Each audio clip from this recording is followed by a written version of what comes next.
अस्सलाम वालेकुम। Welcome to E squared academy. आज की क्लास का एजेंडा डिस्कस करते हैं। आज हम चैप्टर नंबर 2 स्टार्ट करेंगे जिसका नाम है मेजरमेंट।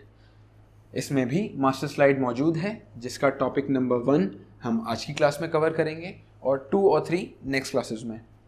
टॉपिक नंबर 1 के अंदर हम देखेंगे कि फिजिकल क्वांटिटीज़ क्या होती हैं, इनको किस तरह मेजर किया जाता है और यूनिट्स और प्रीफिक्सेस के बारे में डिटेल स्टडी करेंगे। चैप्टर की तरफ बढ़ते हैं।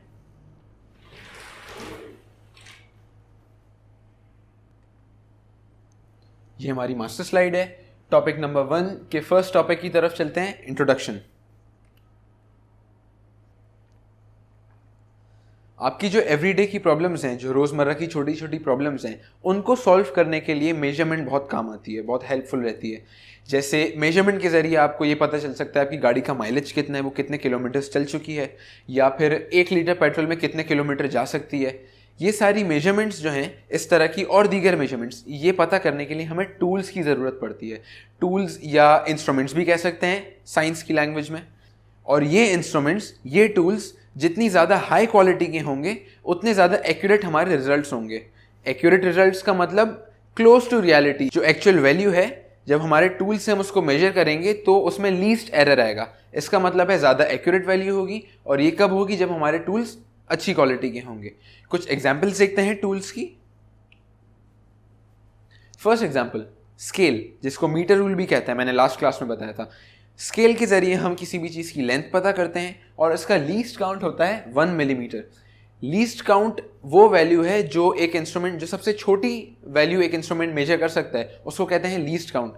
याद करें, हमने स्केल में पढ़ा था कि 1 से 2 सेंटीमीटर के बीच में जो 10 छोटे छोटे डिविजन्स हैं, उस एक डिवीजन की वैल्यू है 1 मिलीमीटर। मतलब एक स्केल जो सबसे छोटी वैल्यू मेजर कर सकता है, दैट इज़ 1 मिलीमीटर, वही उस इंस्ट्रूमेंट का लीस्ट काउंट होता है। Vernier callipers, micrometer, screw gauge. Vernier calliper और माइक्रोमीटर बहुत ही छोटी वैल्यूज़ को फाइंड आउट करने में हेल्पफुल होते हैं। जैसे एक बहुत ही पतले वायर का डायमीटर या एक छोटी मेटल बॉल का डायमीटर, किसी कंटेनर का डायमीटर। वर्नियर कैलिपर्स का लीस्ट काउंट 0.1 मिलीमीटर होता है और स्क्रू गेज का लीस्ट काउंट 0.01 मिलीमीटर होता है। इसका मतलब जो माइक्रोमीटर है, जो स्क्रू गेज है आपका, वो वर्नियर कैलिपर से भी छोटी वैल्यूज़ को फाइंड आउट करता है।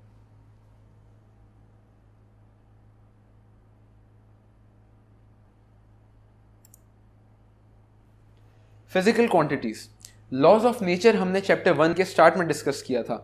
लॉज ऑफ नेचर वो कुछ बुनियादी प्रिंसिपल्स हैं, उसूल हैं, जिनकी बेसिस पे ही दुनिया चल रही है और इनको ढूंढने में इंसान लगा हुआ है। फिजिकल क्वांटिटीज़ को मालूम करके ही इंसान लॉज ऑफ नेचर पता करता है। फिजिकल क्वांटिटीज़ क्या है? क्वांटिटी मतलब किसी भी चीज़ की तादाद। फिजिकल क्वांटिटी जितनी भी हमारे इर्द गिर्द चीज़ें हो रही हैं उनकी तादाद। अब फंडामेंटल क्वांटिटीज़ और डिराइव्ड क्वांटिटीज़, ये जो फिजिकल क्वांटिटीज़ हैं ये दो तरह की होती हैं। फंडामेंटल मतलब बेस क्वांटिटीज़, डिराइव्ड मतलब किसी चीज़ से हासिल करदा क्वांटिटीज़। फंडामेंटल क्वांटिटीज़, जैसे मैंने आपको बताया, बेस क्वांटिटीज़ होती हैं। ये किसी चीज़ से निकाली नहीं गई, ये एग्जिस्ट कर रही है, किसी कैलकुलेशन के ज़रिए नहीं पता चली। जैसे लेंथ, मास, टाइम। अब एक रॉड की लेंथ है, आप उस लेंथ को सिर्फ मेजर कर सकते हैं, उसको कैलकुलेट नहीं करेंगे। मास को आप मेजर करेंगे, टाइम को आप मेजर करेंगे। जबकि डिराइव्ड क्वांटिटीज़ जो हैं ये इन्हीं फंडामेंटल क्वांटिटीज़ को मल्टीप्लाई या डिवाइड करके बनती हैं। जैसे वॉल्यूम, मैंने कुछ एग्जांपल्स चैप्टर 1 में जब डिस्कस करी थी तब वॉल्यूम की एग्जांपल दी थी। वॉल्यूम एक डिराइव्ड क्वांटिटी है क्योंकि वो फंडामेंटल क्वांटिटीज़ से मल्टीप्लाई होकर बन रहा है। इसी तरह density, rho, density is mass upon volume. Mass एक फंडामेंटल क्वांटिटी है, वॉल्यूम एक डिराइव्ड क्वांटिटी है। इसका मतलब ये है कि डिराइव्ड क्वांटिटीज़ फंडामेंटल और डिराइव्ड दोनों को मिला के भी बन सकती हैं और सिर्फ फंडामेंटल को मिला के भी बन सकती हैं।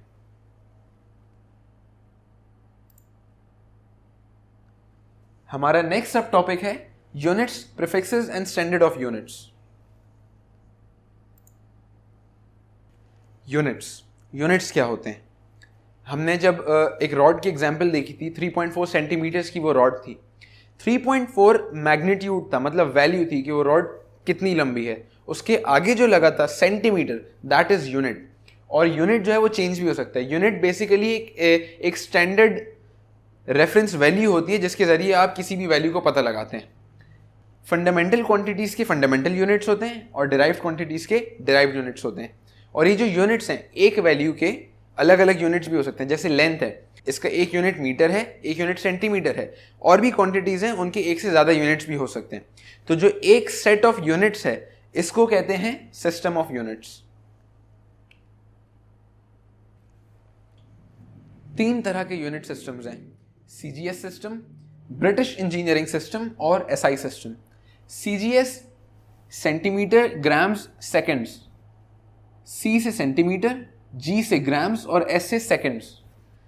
सीजीएस सिस्टम के अंदर लेंथ को सेंटीमीटर में मेजर किया जाता है, मास को ग्राम्स में मेजर किया जाता है और टाइम को सेकंड्स में मेजर किया जाता है। ब्रिटिश इंजीनियरिंग सिस्टम में फोर्स और मास को इन्वर्ट कर दिया है।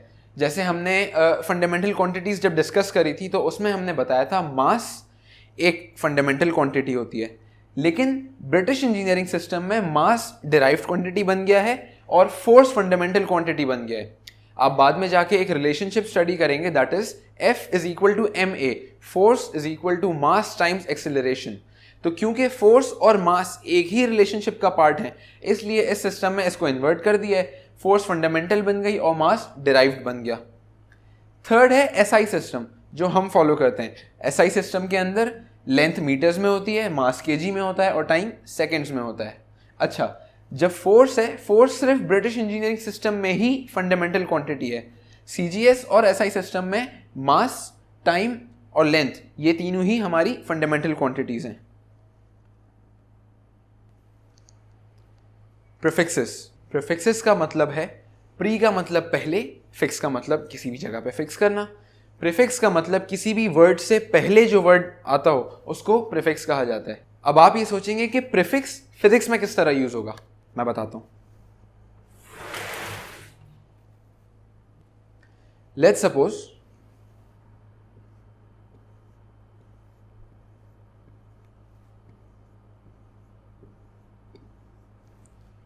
$1 बिलियन। अब मेरी कुछ कैलकुलेशंस है, कोई डिटेल्ड रिपोर्ट है, मुझे 1 बिलियन और इस तरह के बड़े बड़े टर्म्स बहुत ज़्यादा दफ़ा यूज़ करने हैं, तो मेरे लिए थोड़ी सी मुश्किल हो जाएगी जब मैं इतने बड़े बड़े नंबर्स लिखूंगा। इसको शॉर्ट करने का भी कोई तरीका होगा।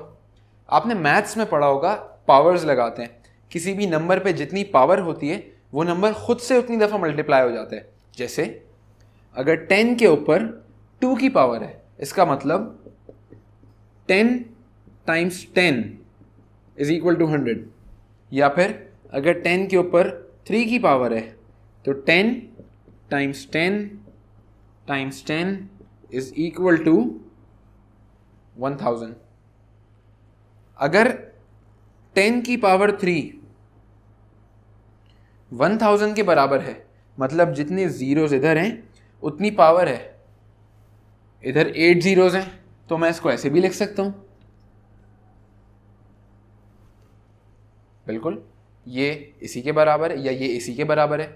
लेकिन अगर यहां पे 3 होगा तो यहां पे 3 नहीं लगा सकता मैं, क्योंकि 30 की पावर 8 एक डिफरेंट वैल्यू बन जाएगी। अब क्या करें, हम ये कर सकते हैं, इसको 10 रहने दें और इस पूरे को 3 से मल्टीप्लाई कर दें। जब हम ये 1 बिलियन था, जब हम 1 बिलियन को 3 से मल्टीप्लाई करेंगे तो 3 बिलियन बनेगा, मतलब हम इसको 3 से मल्टीप्लाई करेंगे तब भी तो 3 बिलियन बनेगा। तो इसको हम इस तरह भी लिख सकते हैं, ये हमने 10 का फैक्टर ऐड किया है इसके ऊपर, मतलब 10 की कोई भी पावर ऐड करी है। ये जो फैक्टर्स हैं, अब ये तो 8 है, ये कोई भी वैल्यू हो सकती है, 1 2 3 4 5 6 7 8। फिजिक्स में कुछ सेट हुए हुए प्रीफिक्सेस हैं जो इन फैक्टर्स को डिफाइन करते हैं। जैसे 10 की पावर अगर 3 है, इसका एक प्रीफिक्स भी कहलाता है। अगर आपको किसी भी चीज़ के साथ आगे मल्टीप्लाई बाय 10 की पावर 3 करना है तो आप ये पूरी चीज़ लिखने के बजाय सिर्फ वो प्रीफिक्स लगा सकते हैं, इसको कहते हैं किलो। बहुत ही कॉमन टर्म है, आप यूजुअली दुकानों पे यूज़ करते हैं कि 1 किलो चीनी ले ली, 2 किलो आटा ले लिया। किलो एक प्रीफिक्स है, जो असल यूनिट है वो है ग्राम्स। जैसा हमने SI यूनिट में पढ़ा कि जो बेस यूनिट्स होते हैं, जो बेस क्वांटिटीज़ हैं, वो हमारी वेट है, मास है, और मास जो है वो ग्राम्स में होता है। किलो उसके साथ प्रीफिक्स लगा हुआ है। किलो का मतलब है 10⁻3। इसका मतलब अगर 1000 ग्राम्स है और किलो में लगाता हूँ, किलो का मतलब है 10⁻3, 10⁻3 का मतलब 1000, तो 1 ग्राम को मैं 1 kg भी लिख सकता हूँ, किलोग्राम्स। इसी तरह ये तो बहुत ही बेसिक प्रीफिक्स है। कुछ और प्रीफिक्सेस होते हैं जैसे मिली। मिली का मतलब होता है 10⁻⁻3। जैसे हमने मीटर रूल की लीस्ट काउंट पढ़ा था, 1 मिलीमीटर। 1 मिलीमीटर का मतलब है 0.001 मीटर। मिली का मतलब था -3। अब देखें इधर +3 था तो हम 3 डेसिमल प्लेस पीछे आ गए। इधर -3 है, हम 3 डेसिमल प्लेस आगे चले गए। ठीक है, 1 मिलीमीटर का मतलब हो गया 0.001 मीटर्स। मतलब इधर भी मीटर आपकी बेस क्वांटिटी है, मिली आपका प्रीफिक्स है। इस तरह और भी बहुत सारे प्रीफिक्सेस होते हैं। Nano, nano means 10 exponent -9। Mega, mega means 10 exponent 6।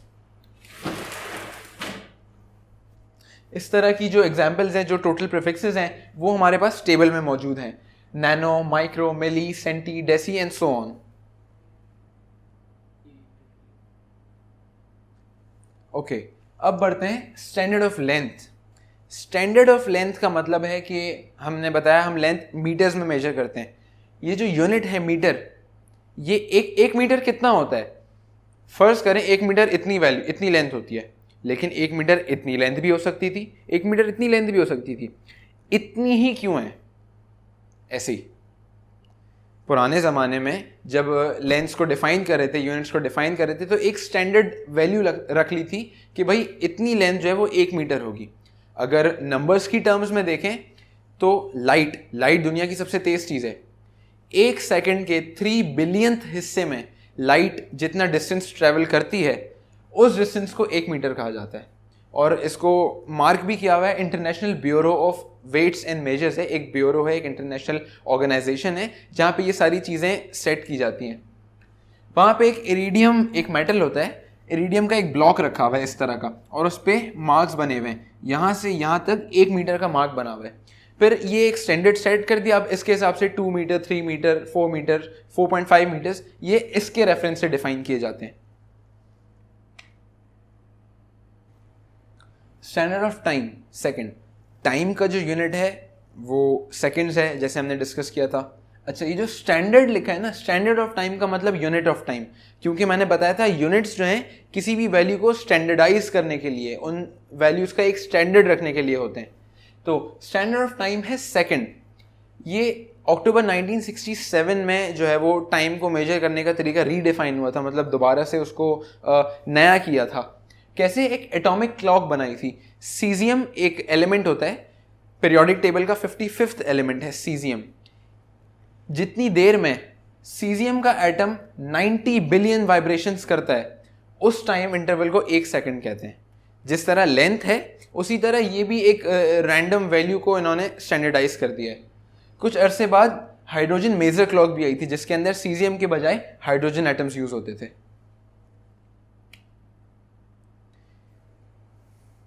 Next है standard of mass, unit of mass, kilograms. Kilo prefix है, ग्राम्स यूनिट है, लेकिन जिस तरह मैंने आपको बताया था अलग अलग सेट ऑफ यूनिट्स हैं, सिस्टम ऑफ यूनिट्स हैं। एसआई सिस्टम जो हम फॉलो करते हैं उसके अंदर मास को किलोग्राम्स में मेजर किया जाता है। जो सीजीएस सिस्टम था उसके अंदर ग्राम्स में मेजर किया जाता था। बहरल प्लैटिनम इरिडियम का एक सिलेंडर है, वही मेटल जिसके ऊपर लेंस की मेजरमेंट हुई हुई है, उसी मटेरियल का एक सिलेंडर है। उसको बोला है कि भाई ये जो वेट है इसको 1 kg कहेंगे। जैसे फर्स्ट करें, आप फ्रूट लेने गए, आप सेब खरीदने गए, आपने उसको बोला भाई 1 kg 1 किलो सेब दे दो। उसने एक बोल में सेब लिए, एक साइड पे जो है वो एक वज़न रखा और उसने दोनों को बैलेंस किया। वो जो वज़न है वो 1 kg से ज़्यादा भी हो सकता है, आपको कैसे पता? ये जो एक स्टैंडर्ड मास है, ये ब्यूरो ने, जो इंटरनेशनल ब्यूरो है, उन्होंने स्टैंडर्डाइज एक मास रख दिया है, बता दिया है कि भाई ये जो वैल्यू है, इतना वजन जिस भी चीज़ का होगा वो 1 kg की होगी, उससे ज़्यादा भी हो सकती है, कम भी हो सकती है, 1 kg की तभी होगी जब इसके बराबर है। ये था standard of mass. Thank you very much. ये हमारी चैप्टर 2 की फर्स्ट क्लास का एंड है।